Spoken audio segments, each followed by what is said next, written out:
Hello বন্ধুরা, আজ আমি বানালাম মাটন হান্ডি। তোমরা দেখে নাও কিভাবে ঝটপট বাড়িতে মাটন হান্ডি বানিয়ে। তাহলে শুরু করা যাক কিভাবে আমি বানালাম এই মাটন হান্ডিটা। দেখতে দারুণ লাগছে না? চলো তাহলে শিগগির আমরা বানিয়ে ফেলি ঝটপট করে। তোমরা বসে পড়ো, কিভাবে রেসিপিটা বানাতে হবে দেখে নাও। তারপরে বাড়িতে বানিয়ে বাড়ির লোকদের খাইয়ে সবাই তোমাদের যাতে প্রশংসা করে, সেই প্রশংসা করাতে পারো সেরকম একটা রেসিপি আজ তোমাদের সাথে শেয়ার করছি। তো প্রথমেই লাগবে মাটন।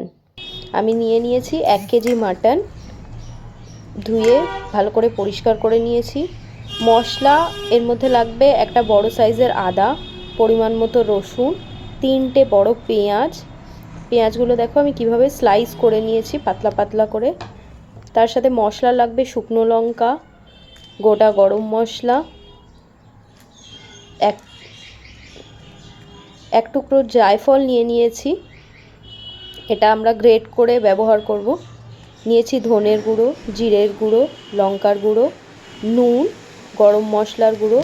এর সাথে দেব হলুদ, একটা গোটা রসুন। হলুদটা আমি স্কিপ করে গেছি, তোমরা অবশ্যই দিও। নিলাম 2টো টমেটো। এবার চলো শুরু করা যাক। প্রথমেই দিয়ে দেব 1 কাপ পরিমাণ সর্ষের তেল। সর্ষের তেলের পরিমাণটা একটু বেশিই লাগে, কারণ মাটন হান্ডিতে তেলের পরিমাণটা বেশি প্রয়োজন হয়। দিলাম আদা রসুনের পেস্ট। আদা রসুন যেটা দেখালাম, 1 ইঞ্চি সাইজের একটা আদা আর যেই পরিমাণ রসুন প্রয়োজন মতন দিয়ে, শুকনো যে গরম মশলাগুলো, গুঁড়ো মশলাগুলো সেগুলো দিয়ে দেব। রয়েছে জায়ফল, জায়ফলটাকে আমি দেখো কিভাবে গ্রেট করে দিয়ে দিলাম।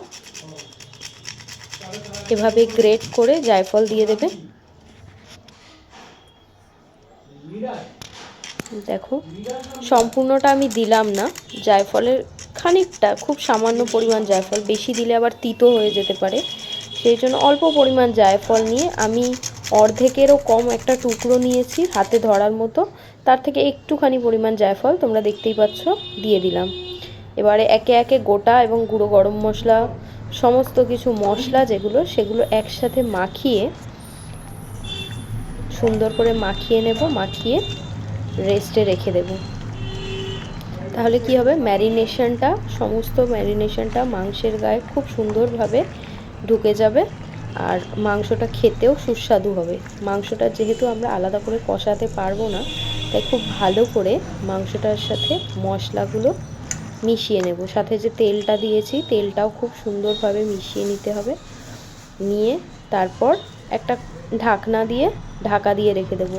নিয়ে নিয়েছি একটা রসুন, গোটা রসুন। এই রসুনটা হান্ডি মাটনের মধ্যে, হান্ডির ভিতরে গোটা গোটা 2 কোয়া রসুন, এরকম 2টো গোটা গোটা রসুন দিয়ে দিতে হবে।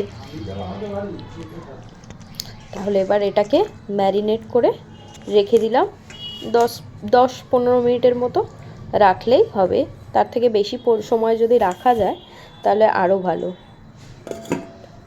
কিছুক্ষণ হয়ে গেছে, এবার দিয়ে দেব পেঁয়াজ। পেঁয়াজটা আগে দিইনি, কারণ পেঁয়াজগুলো আগে দিয়ে দিলে নরম হয়ে যেত, পেঁয়াজের ক্রাঞ্চটা থাকতো না, সেই কারণে পেঁয়াজটা দিলাম কিছুক্ষণ পরে। পেঁয়াজটা এবারে খুব ভালো করে মাখিয়ে নিলাম। মাখিয়ে নিয়ে দেখো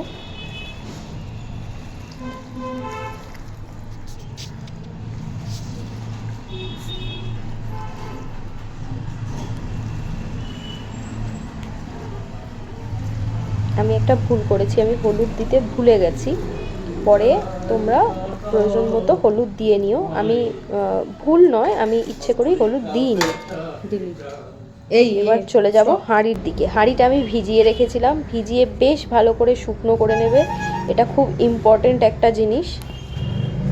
এরপর শুকনো হয়ে গেলে বেশ একটা টিস্যু দিয়ে সুন্দর করে, বা কাপড় দিয়ে, শুকনো কাপড় দিয়ে হাঁড়ির ভেতরটা খুব ভালো করে পরিষ্কার করে দিয়ে দিলাম সর্ষের তেল। সর্ষের তেল দিয়ে দেখো হাঁড়িটা সুন্দর করে সর্ষের তেল ভালো করে ঘুরিয়ে মাখিয়ে নিতে হবে হাঁড়ির ভিতরে, যাতে মাংসটা হাঁড়ির গায়ে লেগে না যায়।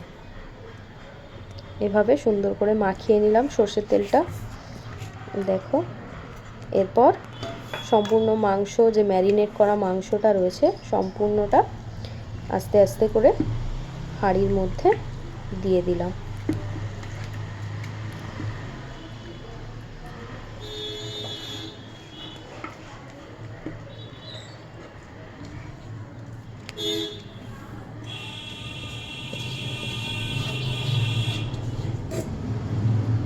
এবার বাটিটা ধুয়ে খানিকটা জলও আমি এর মধ্যে অ্যাড করে দেব, খুব সামান্য পরিমাণ, খুব বেশি নয়, খুব সামান্য পরিমাণে একটু জল দেখতেই পাচ্ছ দিয়ে দিলাম। দিয়ে আমি দুটো ছোট ছোট টমেটো নিয়েছিলাম, সেই টমেটো দুটো পিছন দিকটায় একটা হালকা কাট দিয়ে তারপরে গোটা গোটা টমেটোগুলোই আমি হাঁড়ির মধ্যে দিয়ে দিলাম। তোমরা চাইলে কুচিয়েও দিতে পারো, কিন্তু এই গোটা টমেটোটা সম্পূর্ণটা গলে যাবে না, বেশ একটা টুকরো টুকরো টুকরো মুখে পড়বে, খেতে বেশ ভালোই লাগবে। আমি কোনো রকম আর্টিফিশিয়াল কালার বা কোনো কিছু ব্যবহার করিনি। চলে যাব, হাঁড়িটা গ্যাসে বসিয়ে দিয়েছি একদম কম আছে। আমি হাঁড়িটা আর সিল করিনি, নর্মালি রেখেছি, কারণ হাঁড়ির ঢাকাটা শক্তভাবে চাপানো। হয়ে গেছে প্রায় 40 মিনিট। ফিরে এলাম 40 মিনিট পরে, দেখো ধোঁয়া উঠছে, ধোঁয়াটা বেশ ভেপারটা ভিতরেই রয়েছে, কোনো রকম বাইরে বেরিয়ে যাচ্ছে না। আর গ্যাস একদম আলতো আছে, প্রায় 40-45 মিনিট এভাবে সিদ্ধ হতে দেবে। এরপর হয়ে গেছে আমাদের হান্ডি মাটন সম্পূর্ণ রেডি। এবার বন্ধুরা দেখো কি সুন্দর মাটন তৈরি হয়েছে। এবারে দেখাবো হান্ডি মাটনটা, দেখো সুন্দরভাবে রেডি হয়ে গেছে। একটু কিছুক্ষণ রেখে দিলে বেশ ভালো হয়, গ্যাস থেকে নামিয়েই সাথে সাথে ঢাকনা খোলার দরকার হয় না, একটু কিছুক্ষণ রেখে ঢাকনাটা খুললে ওয়াও দেখো একদম গরম গরম মাটন রেডি। দেখো কি সুন্দর হয়েছে। মিশিয়ে নিয়ে তারপর আমরা রেস্টুরেন্টে যে ধরনের মাটন খেয়ে থাকি সেই ধরনেরই মাটন। আচ্ছা বন্ধুরা, মাটনটা আমি খুব ছোট ছোট পিস করিয়েছিলাম, খুব বড় পিস রাখিনি, কারণ কি মাটনটা আমরা তো আলাদাভাবে আর সিদ্ধ করছি না কোনো প্রেসার কুকারে, হাঁড়িতেই খুব ধীরে স্লো ফ্লেমে হবে। তো মাটনটা আমার মনে হয় একটু ছোট ছোট পিস করলে মশলাগুলো খুব ভালোভাবে ভিতরে ঢুকতে পারে। চাইলে বেশি বড় করতেও পারো, কিন্তু একটু তখন সেক্ষেত্রে স্টিমটা বেশি দিতে হবে। 45 মিনিটে হবে না, আরও বেশ কিছুক্ষণ, প্রায় ঘন্টাখানেক রাখতে হবে, বা 1 ঘন্টা 10-15 মিনিট হয়তো রাখার পর তারপরে তোমরা এই করতে পারবে, মাটনটা রেডি হবে। এটা ছোট পিস ছিল বলে খুব তাড়াতাড়ি রেডি হয়ে গেছে। দেখো কি সুন্দর হয়েছে মাটনটা। যদি আমার রান্না